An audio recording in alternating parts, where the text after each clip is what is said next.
nama saya Claudia Dian Ariyanti dengan NIM 2020-11045 dari kelas B. Saat ini saya akan menjelaskan prosedur mengenai pemeriksaan penunjang laju alir saliva dengan stimulasi. Pemeriksaan ini menggunakan saliva karena kita bisa memonitoring beberapa penyakit seperti antibodi HIV, antibodi HPV, kadar alkohol dalam darah, kadar hormon, penggunaan obat-obatan, dan juga menjadi tumor marker dari kanker mulut. Pemeriksaan ini mudah dalam mendapatkan sampelnya, mudah juga untuk mendapatkan peralatannya, tidak invasif dan juga dapat dijadikan untuk screening pada populasi yang besar. Jumlah saliva dengan atau tanpa stimulasi dapat menentukan kapasitas fungsi pada kelenjar saliva. Dalam pengumpulan saliva terdapat 4 metode dan 2 teknik. Untuk metode yang pertama itu ada draining atau dikeringkan, yang kedua suction, yang ketiga spitting atau diludahkan, yang keempat ada absorban atau menggunakan sponge. Untuk teknik yang pertama ada unstimulated atau tanpa stimulasi, dan yang kedua stimulated atau dengan stimulasi. Saat ini pemeriksaan yang akan saya lakukan menggunakan metode spitting atau diludahkan dan juga dengan teknik stimulated atau dengan stimulasi.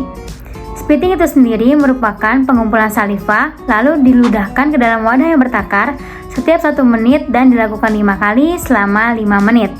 Sebelum melakukan pemeriksaan, pasien perlu diinstruksikan untuk tidak makan dan minum, tidak habis merokok, dan juga tidak melakukan hal-hal yang dapat menstimulasi kelenjar untuk berproduksi setidaknya 90 menit sebelum pengumpulan saliva. Yang kedua, pasien tidak dalam kondisi yang stres. Yang ketiga, posisi duduk tegak dan rileks, dan disarankan untuk duduk di kursi biasa. Yang keempat, pengumpulan saliva antara pukul 8 sampai 11 pagi. Alat dan bahan yang kita perlukan dalam pemeriksaan ini adalah yang pertama, corong disertai tabung bertakar atau measure cup yaitu gelas bertakar. Yang kedua, ada stopwatch yang kita set 1 menit selama 5 kali. Dan yang ketiga, kita perlukan permen bebas gula karena kita menggunakan teknik pengumpulan saliva dengan stimulasi. Sekarang, mari kita mulai. Langkah pertama, setelah pasien duduk tenang dan rileks, kita perlu instruksikan pasien untuk mengunyah 1 parafin gum atau permen karet tanpa rasa atau juga rubber band selama 1 menit untuk melunakkan. Kemudian saliva dibuang atau ditelan. Langkah kedua, pasien mengunyah parafin gum atau permen karet tanpa rasa atau rubber band yang sudah melunak selama waktu yang ditentukan 1 menit. Setelah 1 menit, saliva yang terkumpul dalam mulut diludahkan ke gelas takar. Untuk langkah ketiga dan seterusnya, dilakukan prosedur berulang sebanyak 5 kali dengan total waktu 5 menit. Sekarang kita udah masuk di pengambilan kedua ya.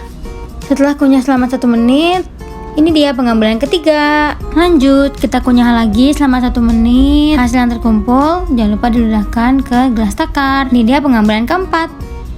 Terakhir, kita mengulangi prosedur yang sama. Dikunyah selama 1 menit lalu diludahkan ke dalam gelas takar.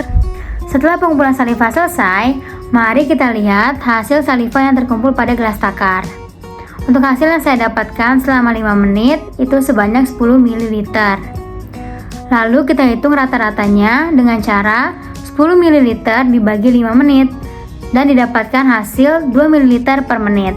Maka dapat disimpulkan bahwa saliva flow rate saya termasuk dalam keadaan normal karena keadaan normal dari flow saliva rate itu sebanyak 1-2 ml per menit.